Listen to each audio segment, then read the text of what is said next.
बाघ का लालच। बहुत समय पहले की बात है। हिमालय के जंगलों में एक जंगली मादा सूअर थी।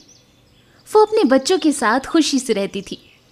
एक दिन जब वो जंगल में अपने बच्चों के लिए भोजन के लिए खोज रही थी, उसने एक झाड़ी के पास एक रोते हुए बाघ का शावक देखा, यानी बाघ का छोटा बच्चा। बच्चे की माँ का कहीं निशान नहीं मिल रहा था। उसने सोचा, लगता है बाघिन को किसी शिकारी ने मार दिया है। माँ सूअर को शेर के छोटे बच्चे को देखकर दया आ गई। उसने सोचा, मैं कैसे ऐसी हालत में इस छोटे से बच्चे को छोड़ सकती हूँ। आखिर मैं एक माँ हूँ। मेरे जाने के बाद इस छोटे बच्चे को कोई पक्का खा जाएगा।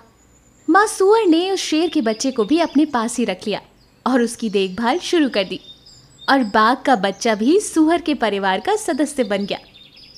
बाघ का छोटा बच्चा और सूअर के बच्चे एक साथ खेलते, एक साथ घूमने जाते, एक साथ ही सो जाते। दिन बीतते गए। एक दिन माँ सूअर की मौत हो गई। तब तक शेर का बच्चा पूरी तरह से विकसित हो चुका था और एक बड़ा शेर बन चुका था। और सूअर के बच्चे भी काफी बड़े हो गए थे और काफी मोटे ताजे भी थे। बाघ की आदत है कि वो मांस पर ही जीवित रहता है। मांस खाने की यही गहरी इच्छा उस शेर के मन में भी धीरे धीरे उत्पन्न होने लगी। वो सूअरों के मांस को खाने के लिए बहुत लालची था।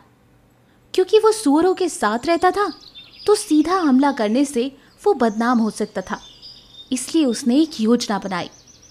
एक दिन बाघ ने सूअरों में से एक से कहा, भाई, कल रात मैंने एक सपना देखा। मेरे सपने में मैंने देखा कि मैं तुम्हें खा रहा था। मुझे इस सपने का अनादर नहीं करना चाहिए क्योंकि ये एक पाप है। इसलिए मैंने आपको मारने और आपका मांस खाने का फैसला किया है। मैं आपको मारने के पहले अगर आपकी आखिरी इच्छा हो तो वो पूरा करना चाहता हूँ। सूअर अपनी पूरी कोशिश करके बाघ को समझाते हैं कि ये सिर्फ एक सपना है और इसका वास्तविकता के साथ कोई लेना देना नहीं। लेकिन बाघ नहीं मानता। सूअरों को अब तक ये एहसास हो चुका था कि बाघ के चंगुल से बचना आसान नहीं होगा। फिर सूअर ने कहा, अगर तुम मुझे मार दोगे तो दूसरे सूअरों में तुम्हारी बदनामी होगी। मुझे लगता है कि ये बेहतर होगा कि मुझे मारने से पहले 3 जानवरों से आपके तर्क की स्वीकृति ली जाए। बाघ सूअर के इस प्रस्ताव पर सहमत हो गया। वो दोनों पहले बंदर के पास गए और पूरी कहानी सुनाई। बंदर ने प्रस्ताव का समर्थन किया। फिर उन दोनों को एक मुर्गी मिली। उसने भी बाघ का ही समर्थन किया। बाघ बहुत खुश था, लेकिन सूअर बेचारा बहुत परेशान था। आखिरकार उन्हें एक चील मिली। बाघ के दावे को सुनकर चील ने जैसे ही उनकी बात सुनी, वो समझ गई कि बाघ अब लालची हो गया है। वो बस सूअर का मांस खाना चाहता है, इसलिए उसने ये सब साजिश की है। ये सोचकर चील ने कहा, ये एक बहुत ही जटिल मामला है। मैं आपको सही न्याय के लिए राजा के पास जाने की सलाह दूंगी। उसने उन्हें यह भी सूचित किया कि वो मामले की सुनवाई के समय राजा के दरबार में उपस्थित रहेगा। बाघ और सूअर अदालत में राजा के समक्ष पेश हुए और पूरा मामला उन्हें बताया।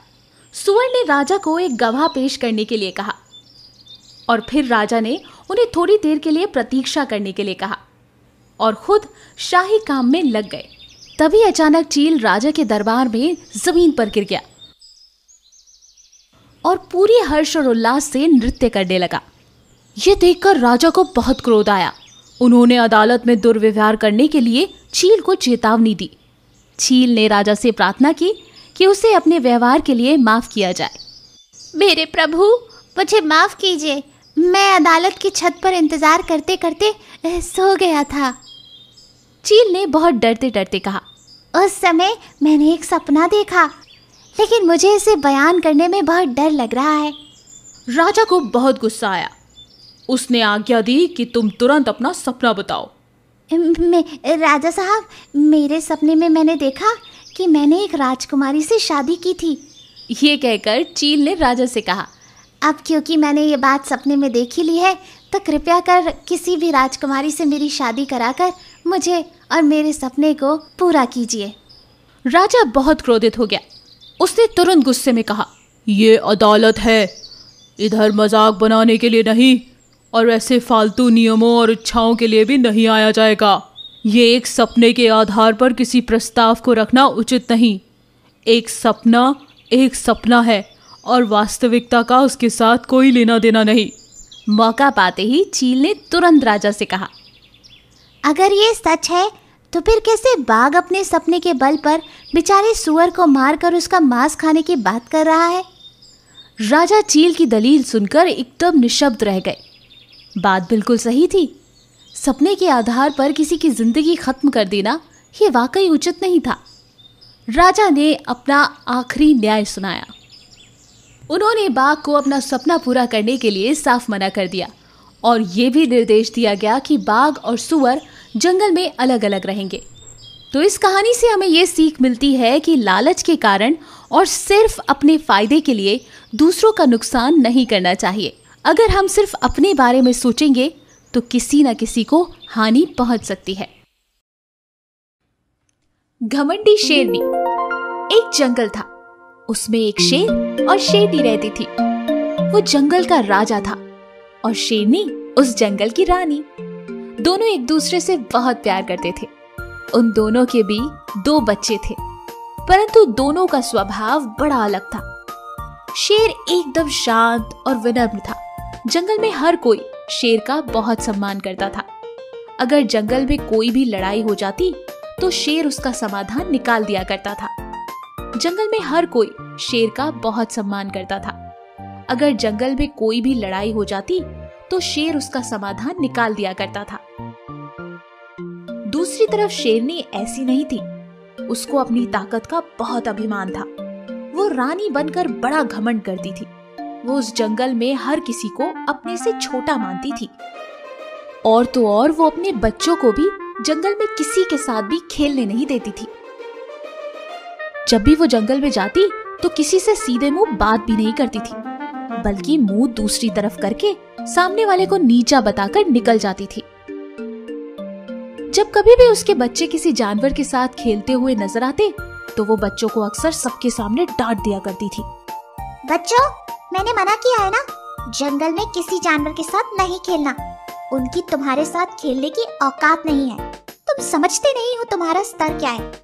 ये सुन के बच्चे और जानवर दुखी हो जाते थे। पर माँ, हम तो बस खेल रहे हैं, ये हमारा दोस्त है। एक बार में मैंने जो कहा वो समझ नहीं आता। चलो, किससे दोस्ती करनी है किससे नहीं, तुम्हें समझ नहीं आता है क्या? एक दिन की बात है, माँ और बच्चे दोनों खाना खा रहे थे। तभी अचानक पीछे से एक जहरीला सांप बच्चे को मारने के इरादे से आया। धीरे धीरे वो बच्चों की तरफ बढ़ रहा था। माँ को इस बारे में कुछ भी नहीं पता चला, पर ऊपर आसमान में उड़ रहे एक गिद्ध ने उसे देख लिया। उसने उस सांप को मार डाला और उसने शेरनी के बच्चों की जान बचाई। पर शेरनी ने उसका शुक्रिया करने के बदले अपने बच्चों को लेकर वो वहां से चली गई। हाँ, चलो अंदर चलो, पता नहीं कैसे कैसे लोग आकर बैठ जाते हैं। इस बात से गिद्ध को बहुत बुरा लगा। एक बार माँ और बच्चे नदी किनारे खेल रहे थे। माँ, कितना मजा आ रहा है। शेरनी खेलते खेलते थक गई और वो सो गई। बच्चे माँ को बिना बताए अकेले ही वहां से चले गए। जब शेरनी की आंख खुली तो उसने देखा कि बच्चे वहां नहीं थे। वो बहुत डर गई। अरे बच्चों, कहाँ हो तुम? मेरे पास आओ बच्चों, अगर तुम मुझे सुन रहे हो तो मेरे पास आओ। उसने अपने बच्चों को ढूंढने की बहुत कोशिश करी। वो बहुत घबरा गई थी क्योंकि शेर भी जंगल में नहीं था। वो जंगल में अपने बच्चों को ढूंढने लगी। उसने बंदर को देखा तो बंदर से पूछा, बंदर, क्या तुमने मेरे बच्चों को कहीं देखा? बंदर बड़ा हैरान हुआ। ये शेरनी आज मुझसे कैसे बातें कर रही है? ये तो खुद को बड़ी नकचड़ी समझती है। आज क्या हुआ इसको? रानी जी, आप मुझसे बात कर रही हैं? आज से पहले जब भी मैं आपसे प्रणाम करता था तब तो आप अपना मुंह दूसरी तरफ घुमाकर चली जाती थी। इसलिए मैंने सोचा कि जरा पूछ लूं कि आप मुझी से बात कर रही हैं या किसी और से। ये सुनकर शेरनी को बहुत बुरा लगा अपने व्यवहार पर उसे काफी शर्मिंदगी महसूस हुई और वो वहां से चुपचाप चली गई। मुझे माफ कर दीजिए। थोड़ी दूर आगे चलते उसे रास्ते में हाथी मिला। उसने घबराते घबराते हाथी से पूछा, हाथी जी, क्या आपने मेरे बच्चों को कहीं देखा?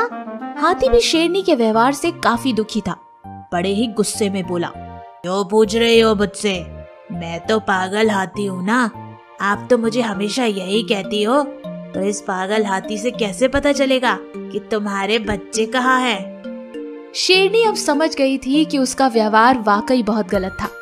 वो वहां से बिना कुछ बोले चली गई। ऐसा कर सब शेरनी को कुछ ना कुछ बोलकर उसे ये एहसास दिला रहे थे कि वो कितने अहंकार में थी और दूसरों के साथ उसका व्यवहार कितना गलत था। यहाँ तक कि चूहे ने भी उसकी मदद करने से मना कर दिया। हम तो छोटे हैं, हमसे क्यों पूछ रही हो? हमारी तो औकात भी नहीं तुम्हारे बराबर खड़े होने की। तो हमें कैसे पता होगा तुम्हारे बच्चे कहाँ हैं? ये सब सुनने के बाद शेरनी को अपनी भूल समझ में आ चुकी थी। उसने अपने अहंकार के लिए सबसे माफी मांगी। मुझे माफ कर दीजिए, मैं समझ गई हूँ कि मेरा व्यवहार कितना गलत था। मैं आज के बाद आप सबके साथ इस तरह का व्यवहार नहीं करूँगी। कृपया कर मुझे मेरे बच्चों को ढूंढने में मदद करें। मैं माफी मांगती हूँ, मुझसे बहुत बड़ी भूल हो गई। सब जानवरों ने उसे माफ कर दिया और उसके बच्चों को ढूंढने में मदद करने लगे। कुछ ही देर बाद हाथी ने उनके बच्चों को एक पहाड़ पर खेलते हुए ढूंढ लिया। शेरनी बच्चों को देखकर बहुत खुश हुई और उसके बाद से वो खुशी खुशी हर किसी के साथ उस जंगल में रहने लगी। अब शेरनी का व्यवहार सबके साथ सामान्य था। तो देखा बच्चों, हमें कभी भी अहंकार नहीं करना चाहिए। हमें हमेशा सबके साथ अच्छे से रहना चाहिए।